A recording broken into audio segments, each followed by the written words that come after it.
la carta de Judas y vamos a estar leyendo desde el versículo 11 hasta el 16. Hay de ellos porque han seguido el camino de Caín y se lanzaron por lucro en el error de Balaam y perecieron en la contradicción de Coré. Estos son manchas en vuestros ágapes que comiendo impúdicamente con vosotros se apacientan a sí mismos. Nubes sin agua llevadas de aquí para allá por los vientos, árboles otoñales sin fruto 2 veces muertos y desarraigados, fieras ondas del mar que espuman su propia vergüenza, estrellas errantes para las cuales está reservada eternamente la oscuridad de las tinieblas. De estos también profetizó Enoc, séptimo desde Adán, diciendo: He aquí vino el Señor con sus santas decenas de millares, para hacer juicio contra todos y dejar convictos a todos los impíos de todas sus obras impías que han hecho impíamente y de todas las cosas duras que los pecadores impíos han hablado contra él. Estos son murmuradores, querellosos, que andan según sus propios deseos, cuya boca habla cosas infladas, adulando a las personas para sacar provecho. Oremos. Gracias, Señor, te damos el día de hoy por tu palabra, Señor, por este tiempo que tendremos meditándola, Señor. Te pido que seas tú permitiendo explicar de una manera clara, Señor, tu palabra y que todos podamos entender y aplicar a nuestras vidas tu santo consejo. Te damos gracias, Señor, en el nombre tuyo. Amén. Pueden sentarse, por favor.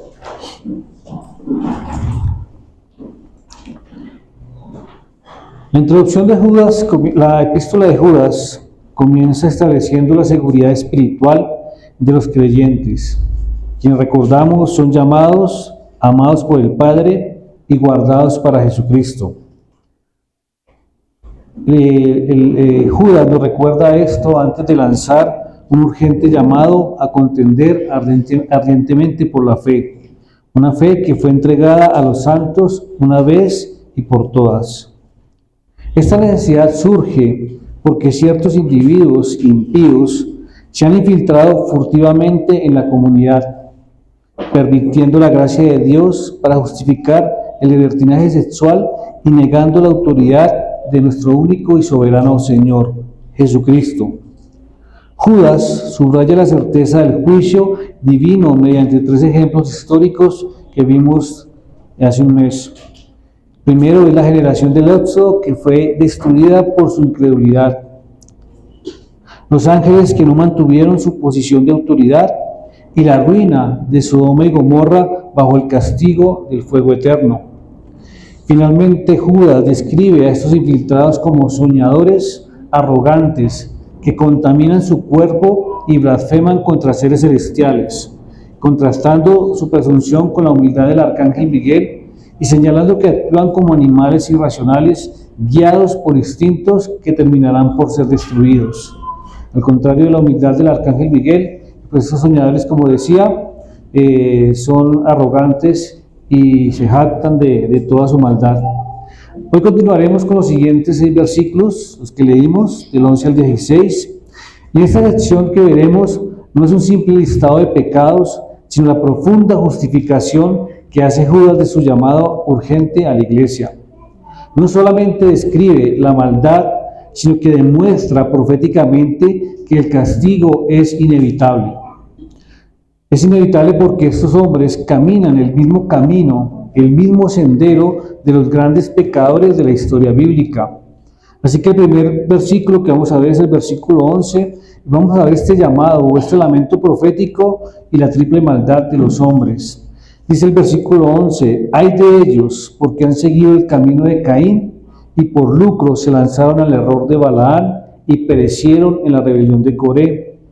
Judas inicia su denuncia con un oráculo de ay, un grito de dolor y juicio, ay de ellos, una expresión profética que anuncia la miseria y el castigo que caerá sobre los impíos.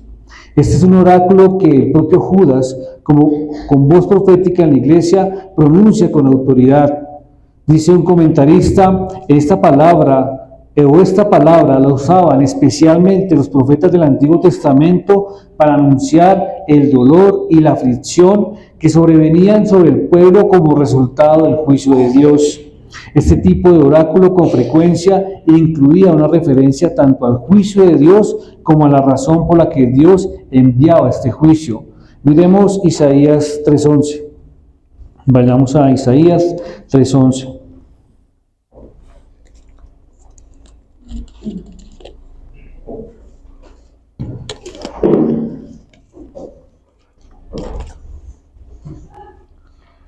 Dice Isaías 3:11, ay del impío, mal le irá, porque según las obras de sus manos le será pagado. Como vemos allí, Isaías nos está diciendo o está mostrando ese ay para el impío. ¿Por qué? Porque su condición pecadora, sus obras pecadoras van a ser o recibirán el pago de su maldad. Así que, asimismo, Judas utiliza este ay, mostrándonos que va a haber condenación para aquellos impíos. Así que todo mal que hagan los impíos recibirán condenación, recibirán el juicio de parte de Dios, porque hay de aquellos que persistan en hacer el mal. Los herejes han encarnado estas tres formas más notorias de rebelión personal: codicia, rechazo a la autoridad de Israel. Por tanto, aquellas personas que hacen estos pecados, aquellas personas que continúan esos tres tipos de ejemplos, también van a recibir su pecado. Y el primer ejemplo que nos muestra allí es el camino de Caín, un pecado de odio y de religión. Caín es el arquetipo del pecador y del escéptico, el hombre que rechazó la justicia y la fe, como lo indica Hebreos 11:4, y cuyo corazón está lleno de envidia y odio contra su hermano. El asesinato cometido fue el resultado de su propia maldad, la cual luego enseñó a otros. Los impíos de la época de Judas eran semejantes a Caín. Dice el comentarista Christian Marker, resumiendo Génesis 14 y escribiendo: Caín es exhibido como el primer homicida y el primer incrédulo por voluntad propia. Dios le habló al rechazar la ofrenda de Caín y le exhortó a conquistar el pecado. Después de que Caín mató a su hermano Abel, Dios protegió a Caín poniendo una señal sobre él. Pero a pesar de la gracia de Dios, Caín salió de la presencia de Jehová. Fue así que Caín no solamente mató a su hermano, sino que también rechazó a Dios. Endurecido en su incredulidad, se jugó a favor del demonio. Así que el camino de Caín no solamente es el homicidio literal, sino es la falta de amor, que es la raíz de la impiedad. Judas acusa a estos infiltrados de carecer de fe y de amor, prefiriendo la incredulidad cínica que niega el juicio final y arrastrando a otros a esa misma negación. Así que el camino de Caín sigue siendo una advertencia para nosotros hoy. No comienza con actos atroces, sino con la pérdida de amor, con la indiferencia hacia Dios y hacia el hermano, con esa pequeña rendija por la cual se cuela la envidia, el orgullo o la incredulidad. Cuando el corazón deja de creer y deja de amar, comienza a endurecerse y siempre nos aleja de la presencia del Señor. Así que, hermanos, por eso tenemos que examinarnos a nosotros mismos, y esta historia de Caín nos invita a hacerlo, porque debemos mirar si en nosotros hay alguna raíz de resentimiento, hay algún lugar donde la incredulidad está tomando alguna forma, hay algún espacio donde hemos permitido que el amor se enfríe. Así que la advertencia de Judas y el ejemplo trágico de Caín nos debe impulsar a cultivar un corazón dócil, un corazón humilde, lleno de fe y de amor, para no caminar jamás por el sendero que termine lejos de la presencia de Dios y no seguir por el camino de Caín. El segundo ejemplo que vemos en este versículo es el de Balaán, y dice el mismo versículo 11, y por lucro se lanzaron al error de Balaán. Así que Balaán, a pesar de ser un profeta que conoció la verdad, amó el pago de la maldad, como lo señala 2 de Pedro 2:15, en el pasaje similar al de Judas, y se dispuso a maldecir al pueblo de Dios por avaricia. Según el relato de Números 22-24, Balac, el rey de Moab, desesperado ante la amenaza de Israel, busca comprar la influencia de Balaán para que pronuncie maldición contra el pueblo de Dios. Aunque Balaán finalmente se niega a maldecirlos, su vacilación, ese venir y ir Entre la obediencia y el deseo de la recompensa dejó una sombra en su nombre. Con el tiempo se recordará como aquel que abrió la puerta al pecado en Israel para codiciar los beneficios personales. Al mencionar este episodio, Judas parece advertirnos de esos muchos falsos maestros que siguen ese mismo camino. Enseñan lo que muestran en las congregaciones solamente porque están buscando un lucro, dinero, avaricia. Esa comparación nos invita a examinar cuáles son nuestros propios motivos al servirle al Señor. Por eso también tenemos que velar por la pureza de nuestra enseñanza y rechazar cualquier tentación de convertir lo sagrado en un medio de ganancia. Que no se nos halle en nosotros ese espíritu de Balaam, sino que más bien tengamos un corazón firme, íntegro y fiel a la verdad. Judas acusa a los falsos maestros de vender su mensaje por una ganancia material. Así como Balaam engañó a Israel para que pecara por inmoralidad sexual, estos intrusos engañan a la iglesia con sus falsas enseñanzas para explotarla. El pecado de Balaam es esa explotación comercial en el ministerio, esa búsqueda de una ganancia deshonesta a favor de esa misma persona. Y es lo que mismo que hoy vemos en algunos ministros el día de hoy, en algunas congregaciones donde se enseña la prosperidad. Algunos buscan pasajes bíblicos, dan alguna enseñanza que pareciera piadosa, mezclan la verdad, inclusive agregando o cambiando los contextos para enseñar en error en contra de Dios. Pero solamente porque lo hacen, porque buscan ganancias deshonestas. Y es increíble que aunque la Biblia, señala este tipo de personas, este tipo de hombres que buscan solamente ganancias deshonestas, que buscan solamente el favor de ellos mismos, muchos lamentablemente lo siguen y persisten en seguir en ese error. Así que esas personas que siguen a ellos, muy seguramente también su corazón anda desviado. Porque si realmente un creyente leyera la palabra, un creyente examinara todo lo que un predicador enseña en el púlpito, se darían cuenta de que lo que estos buscan es solamente el beneficio económico y no realmente alimentar el pueblo de Dios, no solamente buscar que esas ovejas sean pastoreadas. Lo único que buscan ellos es su beneficio propio y su beneficio personal. Luego dice el versículo 11, y perecieron en la revelación de Coré. Coré junto con sus seguidores se rebeló abiertamente contra la autoridad divina instituida de Moisés y Aarón y cuestionaron su liderazgo en Números 16. Ese desafío llevó a un juicio espectacular y definitivo.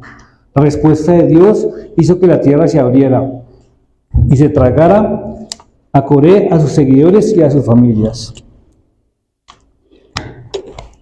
Así que Judas nos está mostrando acá el pecado de Coré.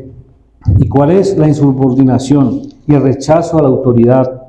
Igual que Coré, los herejes rechazan la autoridad apostólica y el orden moral, queriendo ser autónomos sin rendir cuentas a nadie más que a sí mismos.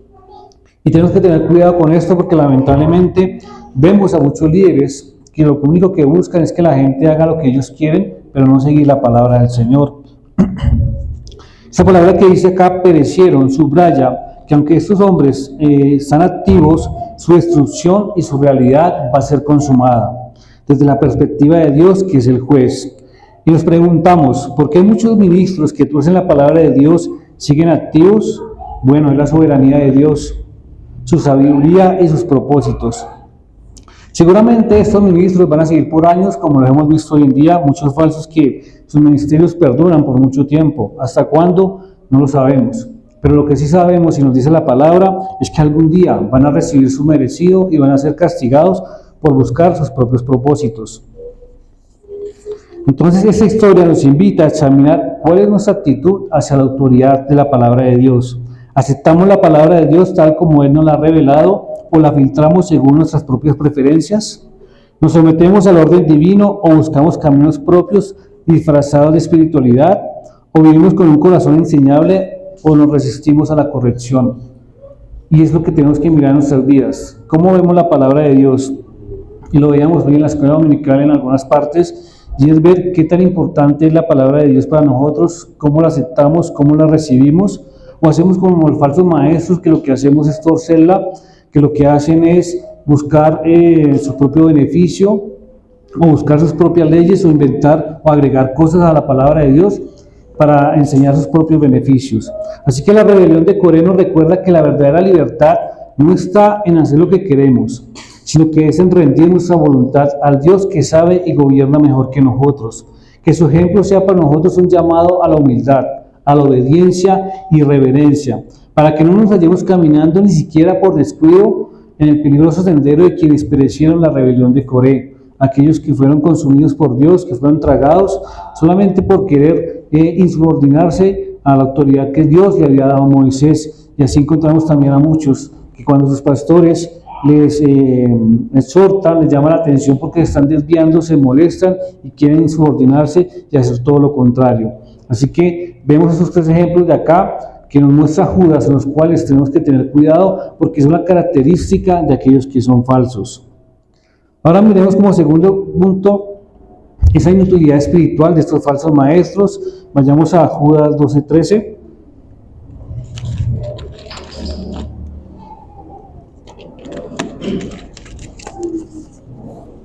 Dice: estos son escollos ocultos en vuestros ágapes, cuando banquetean con vosotros mismos sin temor, apacentándose a sí mismos.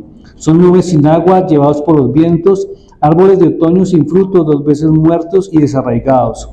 Son olas furiosas del mar que arrojan como espuma su propia vergüenza, estrellas errantes para quienes la oscuridad de las tinieblas ha sido reservada para siempre. Entonces, los primeros ejemplos que nos muestran acá Judas es una descripción comparativa con los herejes y utiliza imágenes que denuncian la inutilidad espiritual y su destino final. El primer ejemplo que nos muestra acá es que son escollos ocultos en vuestros ágapes cuando banquetean con vosotros sin temor, apacentándose a sí mismos. Así que estos falsos maestros son manchas, como dicen algunas versiones, o defectos morales en la comunión. Otras versiones dicen son arrecifes ocultos, un peligro de naufragio en la fe de los demás. Así que el contexto aquí es esa comunidad, esa comida comunitaria que a menudo precedía a la cena del Señor. Su presencia y su comportamiento sin temor, sin reverencia, contaminaban el propósito de la Santa Comunión.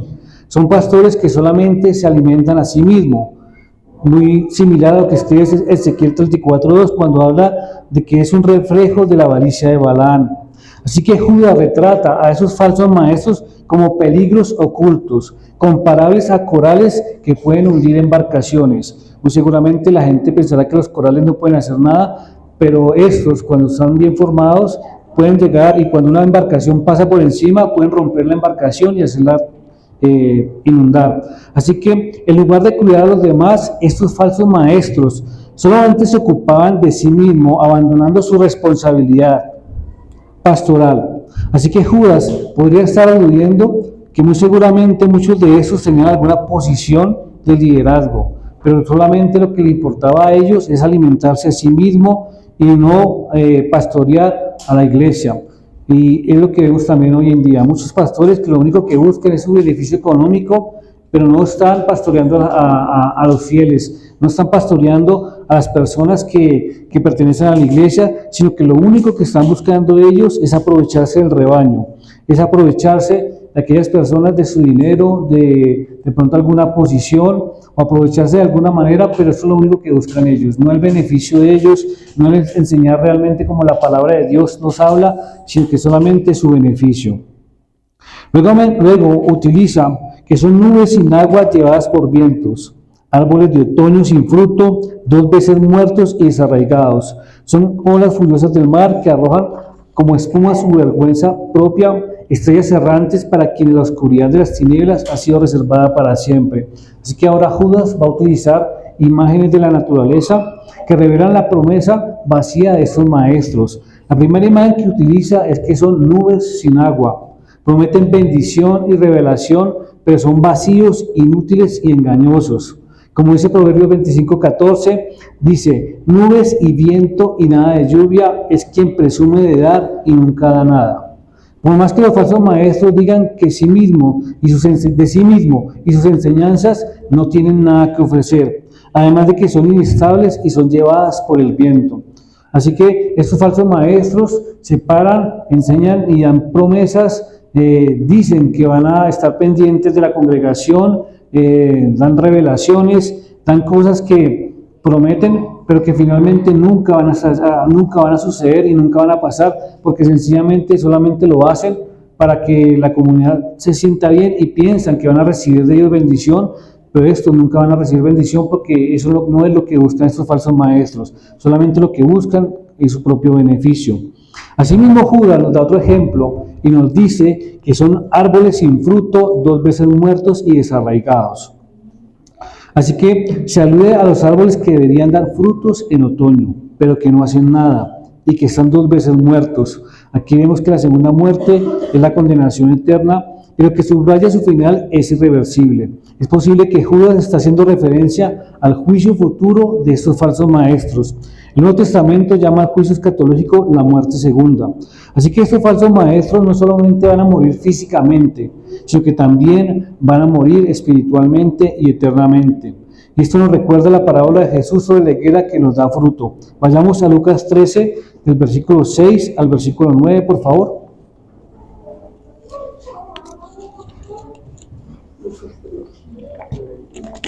Lucas 13, del versículo 6 al 9.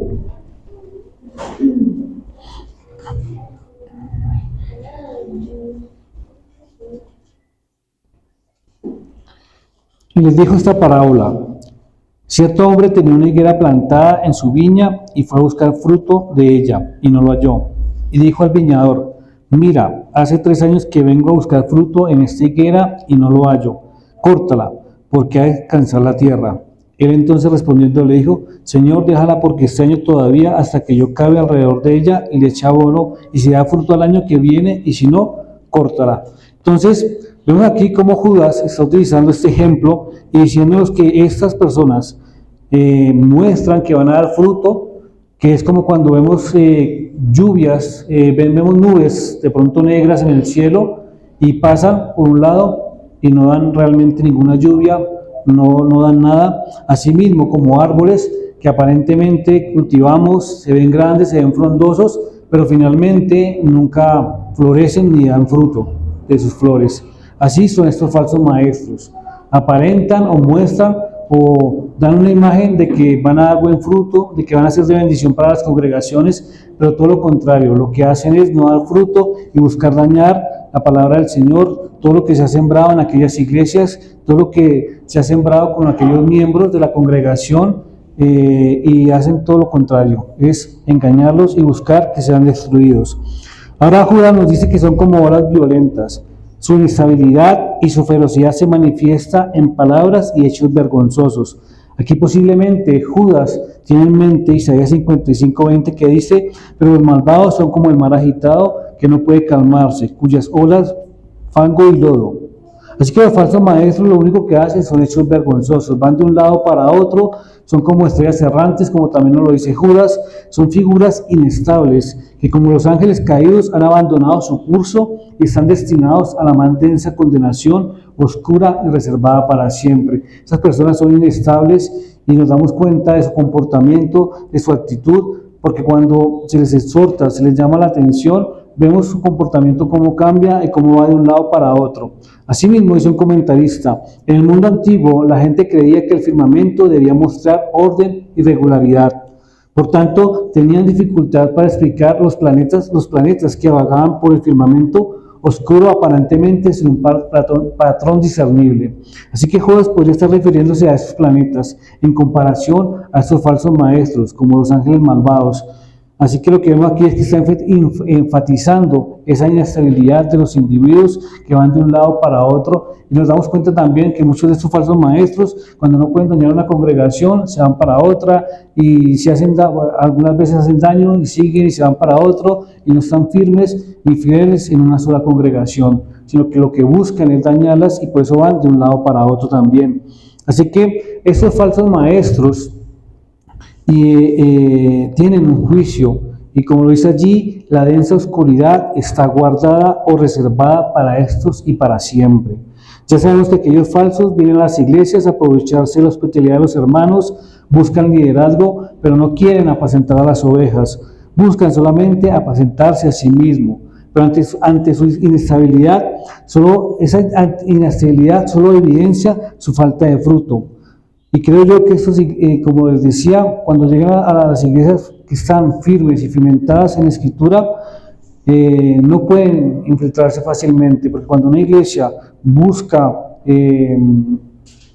estudiar en la palabra de Dios, ya sea por medio del estudio de la palabra, ya sea por medio de los catecismos, ya sea por medio de todos los estudios que hacen en su día a día, pues la iglesia no va a ser fácilmente destruida, no va a ser fácilmente sacudida.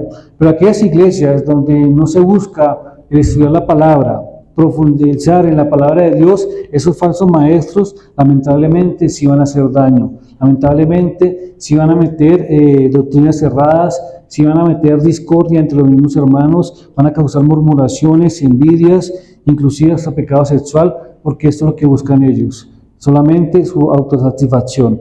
Es que, hermanos, tenemos que tener cuidado con los falsos maestros, porque de alguna manera ellos van a buscar meterse en las congregaciones, de alguna manera ellos van a buscar hacer daño y dañar todo lo que se ha hecho a través de los años.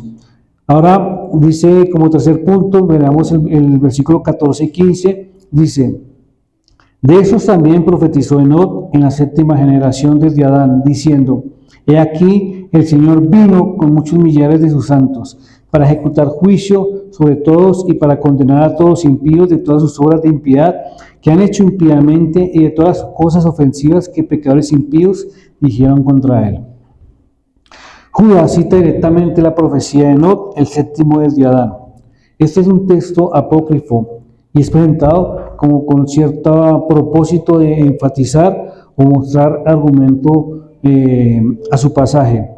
Así que no es inusual que en las profecías se citen situaciones de otros autores de otros libros. En el Nuevo Testamento siempre se van a citar textos de otros pasajes, pero aquí lo que es inusual es que nuevamente Judas utiliza un texto que no está en el canon de las Escrituras, y es la profecía de Enoc o primera de Enoc.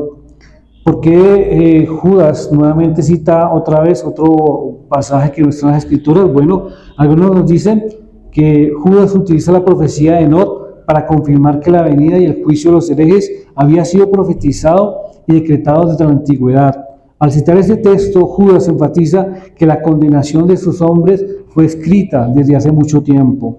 También podemos pensar que Judas refuerza sus dos puntos claves sobre estos falsos maestros. Primero, subraya que los maestros son impíos o sin Dios, un término que si leemos allí en Judas, utiliza muchas veces, diciendo la palabra impíos, impíamente, varias veces utiliza el término impíos, impiedad, impíos, y se repite también en el pasaje de Enoc.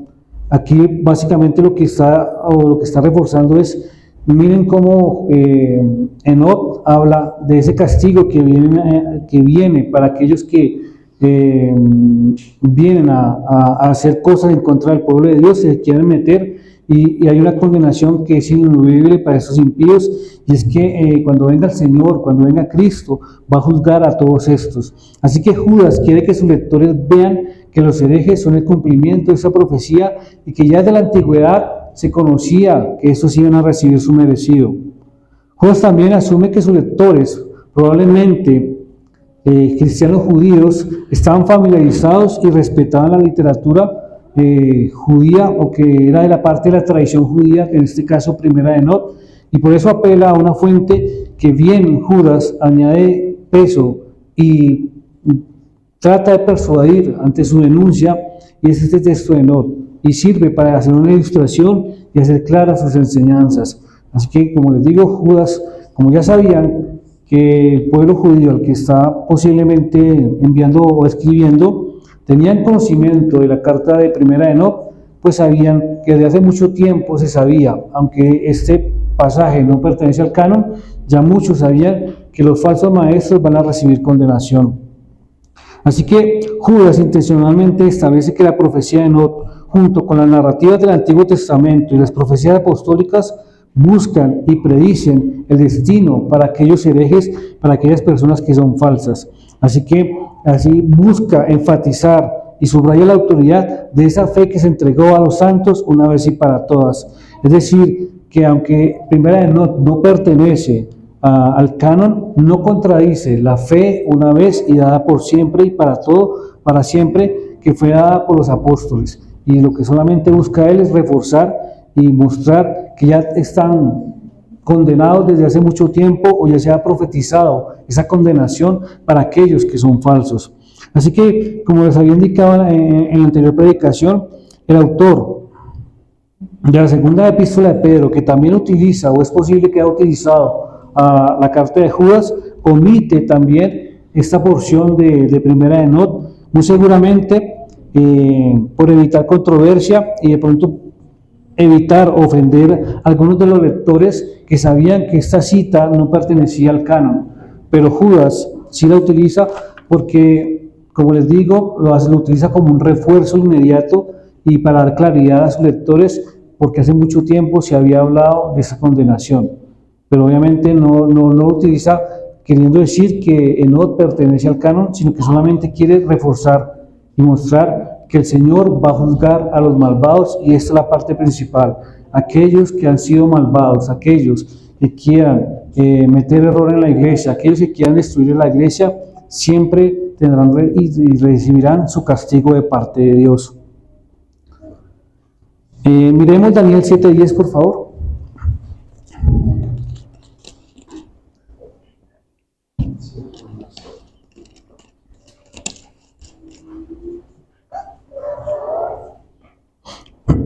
Daniel 7:10, ¿alguien que me ayude a leerlo, por favor? Un río de fuego procedía y salía delante, millares y millares le servían, millones de millones asistían delante de él. El juez se sentó y los libros fueron abiertos.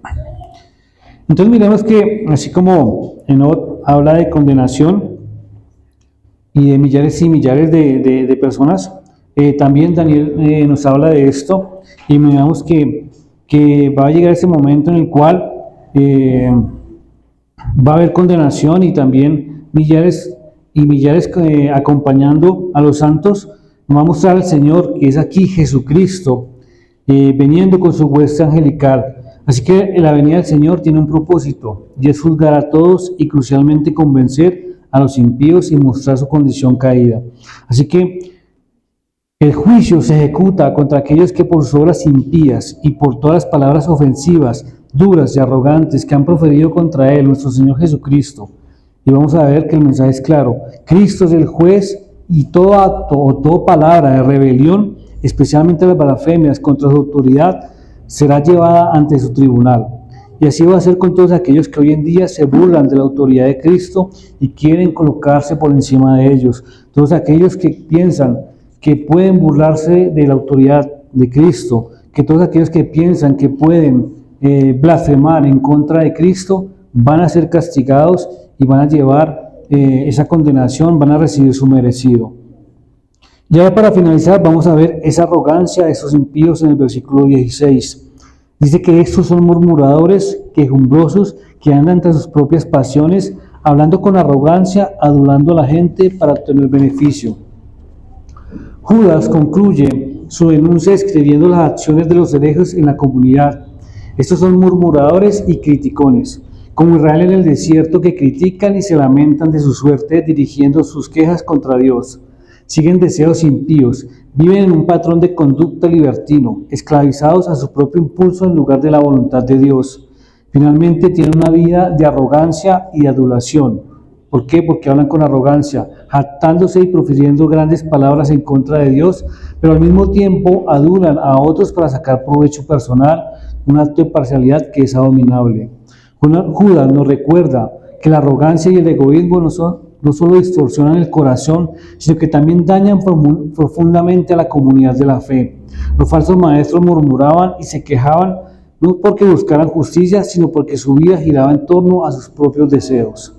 Su lengua revela su corazón, palabras altivas hacia Dios y adulaciones interesadas hacia las personas. Es una mezcla tóxica, queja, impulso desordenado y orgullo. Rompen la unidad y apaga el testimonio del Evangelio. Frente a este ejemplo negativo, el llamado implícito de Judas está claro: cultivar la humildad, la obediencia y un hablar que edifique. Pensemos si nuestra forma de actuar es así. En un mundo que promueve la autopromoción y el beneficio personal, la iglesia está invitada a vivir de manera distinta, confiando en Dios en vez de murmurar y caminar según su voluntad, en vez de sus propios impulsos, y hablando con la verdad y amor en vez de arrogancia o adulación interesada. Así que donde otros dividen, el Espíritu nos capacita para construir. Así que el contraste de aquellos que tienen el Espíritu, que buscan la unión de la iglesia, que buscan el vivir en amor, que buscan el orar en el Espíritu Santo, los engañadores buscan la división, buscan la envidia, la codicia, y muchas veces utilizan palabras en las cuales adulan a las personas, piensan que o lo hacen por hacerlas sentir bien, y muy seguramente las personas puedan ser engañadas por estos falsos maestros a ser adulados, pero lo que buscan es todo lo contrario, la división, la contaminación y el dañar la congregación. Así que también nosotros debemos cuidarnos en esto, en que nuestras palabras glorifiquen al Señor, en que nuestros hechos glorifiquen al Señor y no sean nuestros propios, o que nosotros busquemos nuestra propia gloria. Así que también tenemos que tener cuidado con los deseos de envidia, de odio, de altivez, de orgullo, y mirar bien si nuestro camino realmente es con Dios y si nuestro camino nos está desviando igual que esos falsos maestros. Así que ya mirando estos pasajes podemos llegar a las siguientes conclusiones, y lo que podemos ver aquí es, primero, que la ruina es cierto para los falsos maestros y para los impíos. Al trazar la línea de la historia bíblica de Caín con su odio, la falta de amor, de Balaán con la avaricia, de Coré con la rebelión, lo que Judas establece es que hay una condenación para aquellos falsos maestros que tienen estas características y estas condiciones. Y vendrá ese juicio de parte del Señor Jesucristo, y su destino será la más densa oscuridad. Lo segundo que tenemos que mirar allí es que si esa fe, una vez y dada para siempre, es el fundamento en el cual nosotros estamos siendo edificados, y si realmente buscamos luchar, si realmente buscamos y deseamos en nuestras vidas, es que la palabra del Señor se lleve a todo lugar, que la palabra del Señor se viva en nuestra congregación, y más bien no nuestras propias metas y nuestras propias experiencias.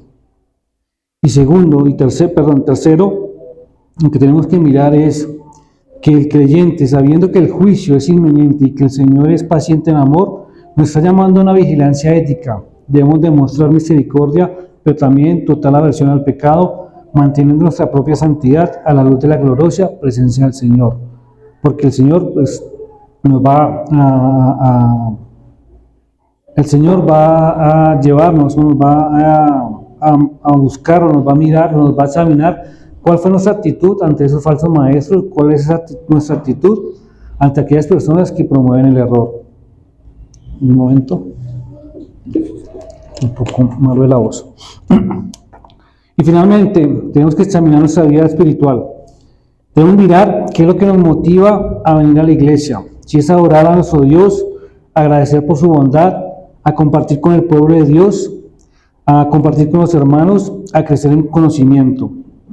Todo esto demuestra dónde está nuestro corazón, evidencia si damos frutos, pero si solamente venimos por una obligación el día domingo, y nuestra vida sigue igual, si solamente venimos porque nuestra madre o nuestro padre o nuestro esposo nos obliga a venir, o si realmente venimos a orar al Señor.